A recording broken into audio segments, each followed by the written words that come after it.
Hi dear, this is Jayapriya. இந்த வீடியோவில் நம்ம 10th Math Chapter 1 Relations and Functionsலேருந்து Exercise 1.3ல 9th sum தான் பார்க்க போகிறோம். ஸோ கொஷனில் என்ன கொடுத்துருக்காங்கன்னு பாருங்கள்.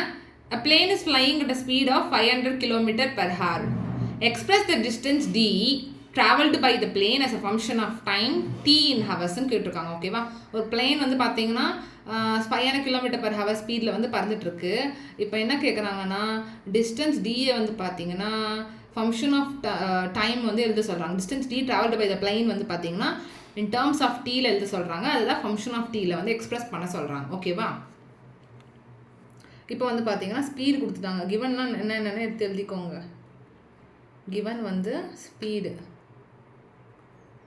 Is equal to 500 km per hour. ஓகேவா? இப்போ நமக்கு டிஸ்டன்ஸ் வந்து பார்த்தீங்கன்னா டிஸ்டன்ஸ் டின்னு தெரியும். டிஸ்டன்ஸ் வந்து டின்றது நமக்கு டிஸ்டன்ஸ் ஏன்னா கிலோமீட்டர்ஸில் இருக்குது. டி கிலோமீட்டர்ஸில் இருக்குது. டைம் வந்து பார்த்தீங்கன்னா டி தான். டி வந்து பார்த்தீங்கன்னா என்ன ஹவர்ஸில் இருக்குது. ஓகேவா? ஹார்ஸில் இருக்குது. இப்போது என்ன கேட்குறாங்க, நமக்கு ஃபார்முலா வந்து தெரியும். Speed is equal to distance by time. Speed இங்கே என்னது 500 km per hour is equal to distance வந்து நமக்கு டின்னு தெரியும். டைம் வந்து பார்த்திங்கன்னா நமக்கு டீன்னு தெரியும்.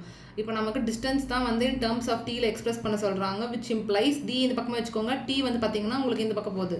So T is equal to 500 டீன்னு வரும். ஓகேவா? இதை வந்து டிஸ்டன்ஸ் வந்து நமக்கு 500 டீன்னு கிடச்சிச்சு. இதை வந்து ஃபங்க்ஷன் ஆஃப் டீயில் எக்ஸ்பிரஸ் பண்ண சொல்கிறாங்க. So function of T is equal to 500 T. அவ்வளோதான் இந்த சம்.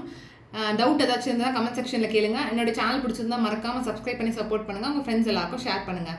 தேங்க்யூ.